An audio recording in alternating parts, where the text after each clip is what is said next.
Today I want to take a look at a game called Delver. It is a roguelike game in which you descend into a dungeon to retrieve an orb from an evil lich.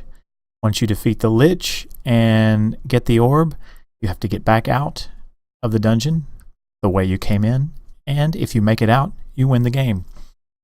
Role-playing game, really fun, and as you can see from this screen, the artwork is somewhat retro, pixelized, but it makes for a really, really fun game, and the replayability is pretty high. I think I've played several playthroughs of this thing. I've beat it once, and I enjoy it. Let's go ahead and start a game real quick, and I'll show you what it looks like on the overworld. You start on the overworld. The initial area is basically just some woods and this camp of guys out here, which apparently, I guess they're too afraid to go in the dungeon, which is right over here.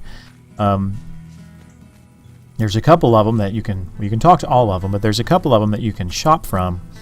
And initially I wondered why there was a shop up here, because it turns out when you go into the dungeon, you can't come back out until you have the orb.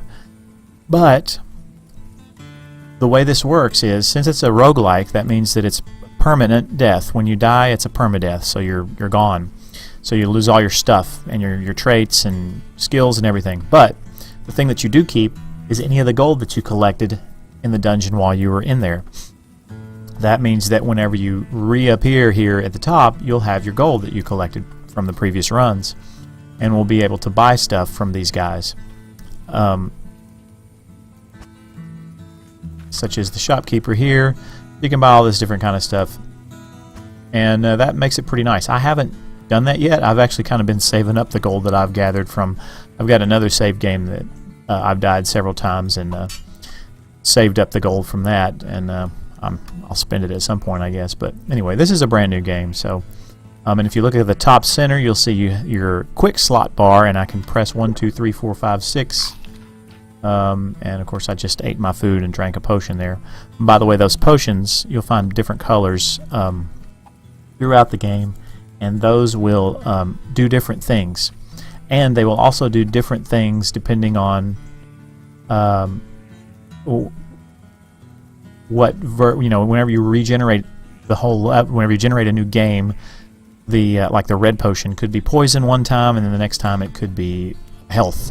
But once you figure out what a potion does, until you die, your permanent death, it will do that same thing. So they're randomized. The potions are randomized, and you have to figure them out every time you start a new game.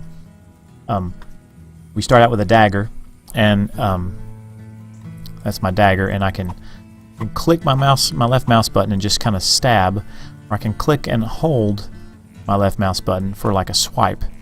And I believe that the click and hold with the swipe does more damage, and I think that's universal for all of the weapons that are available in this game, at least at this point. Then this number 3 is one of the different types of wands. This happens to be a, what is it called? It's a storm wand. You can see right there, it's 6 to 26 lightning damage, and it has 6 charges in it. Once a wand has no more charges, basically it's useless and you can just throw it away. And also, I just pulled up my inventory, which you hit I to do that with. You can bind the keys to anything that you want, but it comes default bound to I. And you can see here's your armor stuff right here, helmet if you have one, leather armor to pants. And this slot right here is for the other hand, and a ring if you find one, and amulets if you find any. And then the rest of these slots are for other stuff, like food or other wands, things like that. So anyway, the quick bar is nice to be able to switch between weapons and maybe have some food up there. Maybe a potion if you know what it does. It's a good thing. And you can see I can grab this candle, and what I'm going to do is I'm going to take this candle and put it in my other hand, because it actually does provide some additional light whenever you're down there. So very handy, actually. And if you notice these boxes, these wooden boxes, they'll be all down in the dungeon too. You can actually break them, and sometimes you will get something good out of them. Most of the time you'll get nothing. This particular instance here, broken iron sword, 1 to 4 damage. My iron dagger beats that, so I'm not even going to bother picking that up. I'm going to break this one, and here's a note right here, a note on battle. So this basically tells you how to do battle, and there you go. The focused attack will always hit. Even in battle, a little planning goes a long way, and I believe the focused attack is when you click the left mouse button and you hold, you hold it. Click and hold and wait for them to take the weapon all the way back. From my experience, you do indeed always hit the enemy that way whenever you click and hold all the way back. And as you'll see here, that most of the time that's the way to go. Yeah, see, there you go. Focused attack is indeed holding down that attack button, which is left click by default. Take stock of your belongings before charging ahead. Put things on a belt for easy access in battle. So I guess they call these quick slots a belt. So I guess we'll call it a belt. Yeah, drag items to your belt at the top of the screen for quick access. And always have an exit and know where you are. Keep a map to avoid getting lost. Well, what's nice is the game does that for you automatically. Use your map and mini-map to view where you have been already and where to go next. You see the mini-map up in the upper left-hand corner there. You can also get to the big map by pressing the M key. At least that's what it is by default, but I found that since you have to use the W, A, S, and D keys to move around, I remapped the map key to the tab button. And that makes it just easier to get to, because if it's the M key, I was found that I had to take my hands off of the W, A, S, D keys too much to look at the map. Really, those are some kind of tents or something that these guys stay in. Of course, there's 3 guys and I only see, or 4 guys and I only see 3 tents. Interesting. I guess a couple of them are bunk buddies. Oh, excellent. Arrows. These are nice to have whenever you get, or if you get a bow. So we will definitely keep those. They don't need to be in the quick slot though, so I'm just going to put them down here. Here's another note. We'll take a look at this one. The rumor says that this place guards the greatest artifact of the Old Mage Empire. It's said to be powerful enough to bend and warp reality. And of course we know that is the orb that we have to retrieve. I'm going to get rid of these notes because I really don't need them anymore. We've read them. And just walk back here real quick and just take a look at this little graveyard here. Most likely a graveyard from the, at this point, 2 dead adventurers that have tried to go into the dungeon. I have no idea. It's just a graveyard. But you can see the pixelized art kind of effects, with the fire, the little embers coming off the fire, and the little, I don't know, lightning bugs or whatever, and the leaves falling, and the little pixels coming off of the candle. It just makes for a really nice atmosphere. Really well done. But as far as an overworld, this is about it, at least for now. I'm kind of hoping that he's going to add some more overworld stuff, because this would be really fun to go and adventure around in too. So let's go on ahead and go down into the dungeon, and we'll see what that looks like. And we'll press E to enter the dungeon. Okay, so we're here at the beginning. We'll pop open any crates that we see, just in case they might have something in them. And that short sword is better than what I have, so I'm going to go ahead and just toss this dagger. By the way, a dagger has the least reach of the game, which means you have to get closest to the enemy to hit. But it's the fastest, so I can stab. You saw me, I could stab, and then I can do a focused attack a lot faster with a dagger. The short sword is pretty fast, not quite as fast as a dagger, but the reach is a little bit longer, which is also a good thing. And typically, not all the time, but typically a short sword will have a little bit more damage than a dagger does. Look, here's a broken skull cap, but as you can see, I'll do this real quick, show you the armor that I have. This leather armor, you see it says 3 AC. So for each armor class, that's armor class AC. For each AC you have, it decreases the amount of damage that you take. So the higher your AC, the more resistant you are, or the more damage that you can absorb before getting hurt. And then I got pants, which don't have any. You know what? Pants aren't useful right now. They don't have any armor class on them or AC.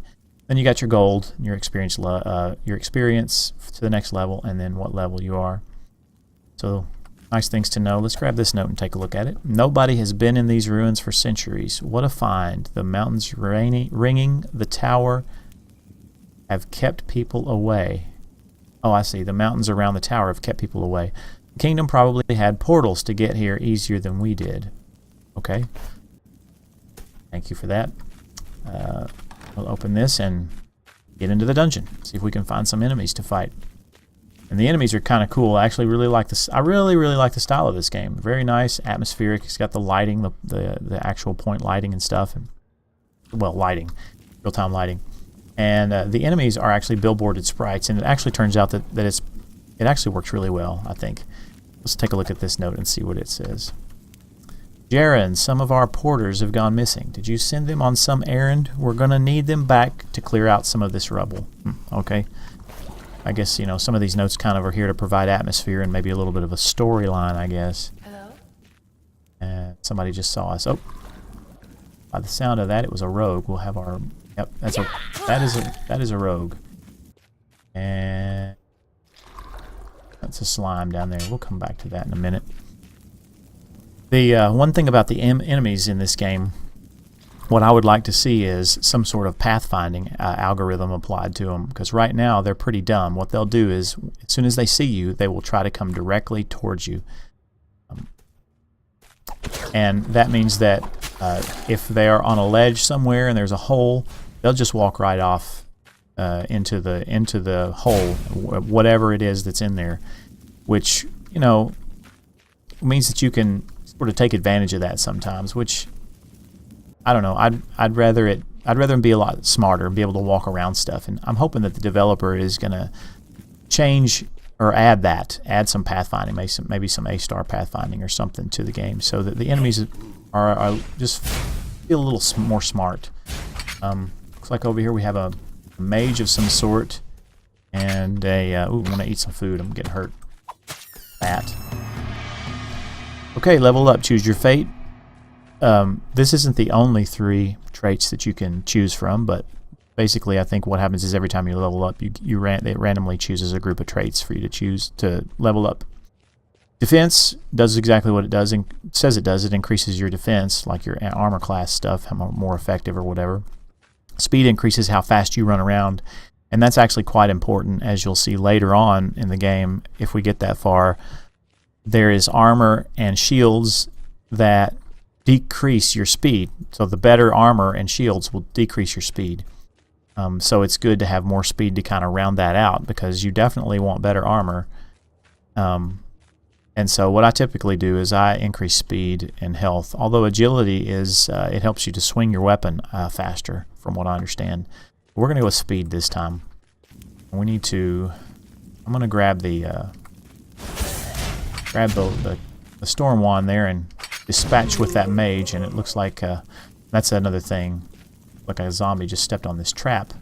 2 traps. That's what traps look like, and traps can do various things, from poison bombs to explosions to teleportation. So there are teleportation traps in here. So anytime you see one of these, you don't want to step on it. And as a matter of fact, you can, sometimes they will be in the way of where you want to go, and that's actually one of the really nice uses for the thought I saw one around here, but there are skulls and rib cages just sitting on the floor.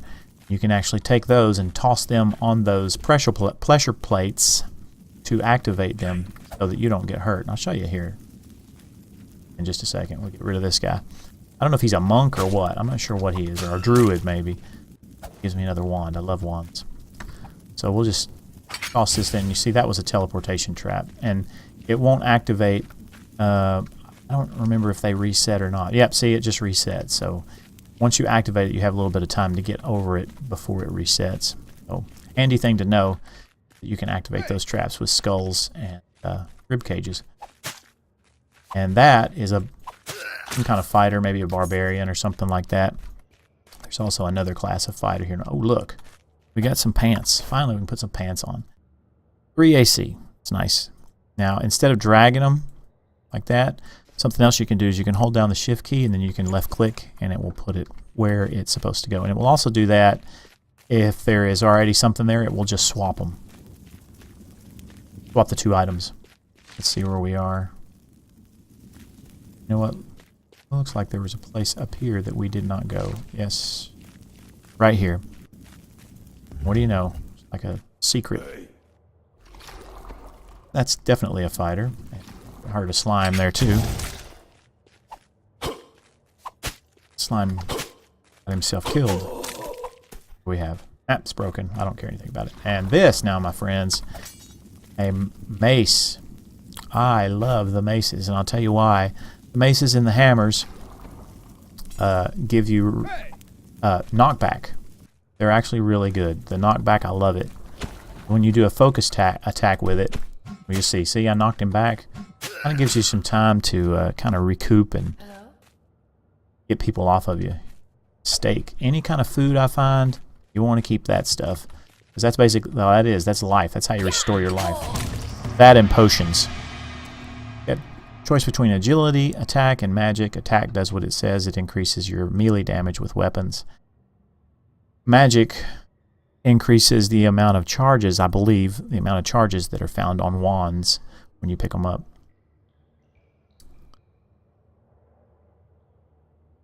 I don't normally do attack, but let's do attack. Let's see if I increase how much damage I do. Attack 5 to 7. What is this? 4 to 6. So basically I added 1 additional damage to that range, whatever what my weapon is. That could be handy. And we found a better mace. We will take it. Excellent. Excellent. Feels like it takes a little bit longer to swing. More arrows.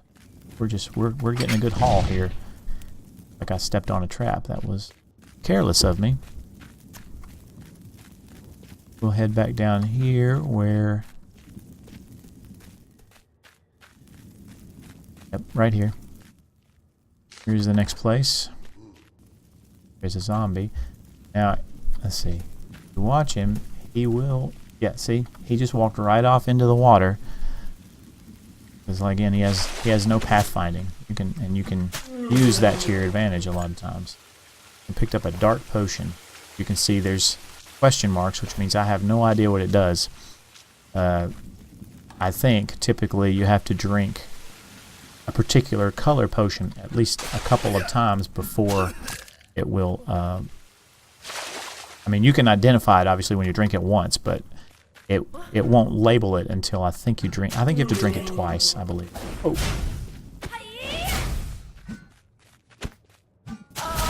Something that's nice about mages is if you can get something else in front of them, they will shoot it for you.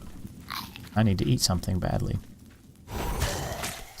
And I typically use wands to get rid of mages, or bow and arrow, because they shoot like that, and man, that stuff is just ridiculous.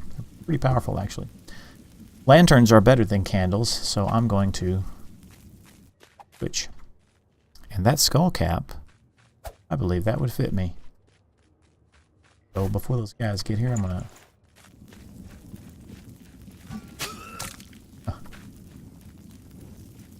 Somebody else. Do you hear that? Maybe I'm... Oh, that's me. It's me walking around. And of course, the more guys that you fight in the dungeon, the more stuff you can find, and the more experience you get. You were not far from the level 4. Raising levels is fun. There's a book. I don't know what books do, really. You can pick them up, but I don't know that they're useful at all. At least not at this point.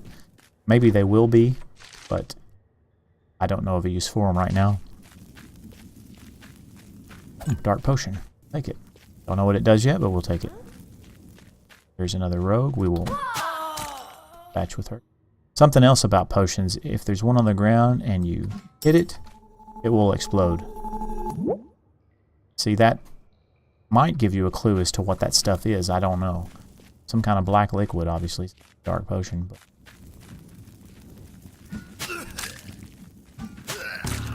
Alright, I'm going to level up health, as you'll find that when we start to come out of this dungeon, if we make it that far, it's going to be very important to have a lot of health. Something I haven't said anything about bats, although we did fight one a minute ago. Bats can be really difficult. They're really kind of cool enemies, the way they fly around and stuff, but they're really best to fight in single block high corridors like this, because otherwise they'll get on top of your head basically and bite you, and it's hard to, it can be somewhat difficult to hit them, actually. He's going to back up. Let's switch to a one. Do this once. Oh. Ah, bat. There is our exit. And a bow. Not a great bow, but it's a bow. I'm going to put that right here. 30 ammo. And there's, let's see, let's make sure we explore. And one of the other things is, especially in the lower levels, you probably want to explore everything that you can, because you're going to need everything. It gives you the most chance of success to have as much experience as possible before you get down to the bottom, get the orb, and try to come back up, and all of the items that you can find. A good idea. So what I want to do here is we'll go down to the next level, and I think we'll stop right here, and when we next see each other, I will play this second level of the dungeon, and we'll see what other kind of trouble we can get into. Until then, have a great day.